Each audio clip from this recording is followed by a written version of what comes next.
there's a lot of like struggles around like indie artists finding your community, getting funding for your music projects. So like I want to learn how you've been able to like navigate being an indie artist. Oh man, I have other work. Like I think like the reality of being a music artist is that you need like a bunch of things going on, right? Like and ideally like when that stuff takes off, you do it full time, and when it's not taking off, you have other work in your life. And for Sound of Fractures, the game wasn't to like win the game.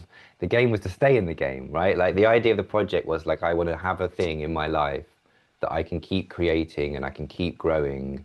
And I don't want to go through that burnout thing again of like falling out of love with music out of frustration, right? And that is like one of the biggest things to avoid is that it's really hard, right? It's just like it's really hard to make money. So when I started Sound of Fractures, I also started looking for like other stuff.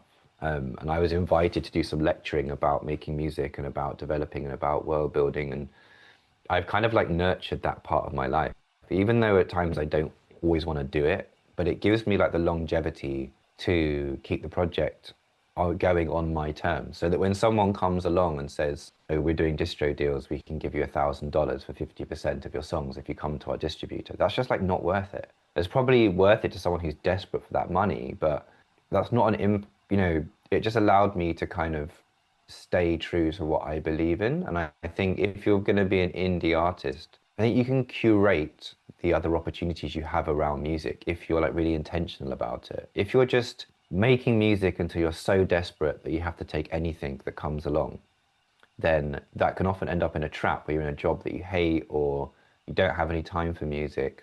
Most of the time, you're going to be doing a job that you would rather spend your time doing music. I think we all would, right?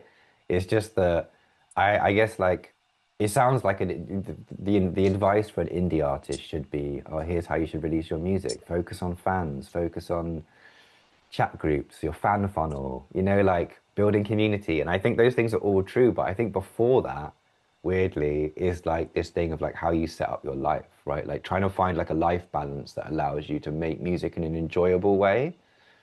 Where so many indie artists that message me about like making music and like, oh, I used to make music, but you know, like they're unhappy, right? Like they're frustrated, they're angry, they're falling out of love with music. It feels pointless. So I think given where music is with all the stuff we were talking about earlier with AI and Spotify and all that stuff, I think it's just the foundation of like an independent career right now is just having like finding a life balance that allows you to create on your own terms and enjoy it.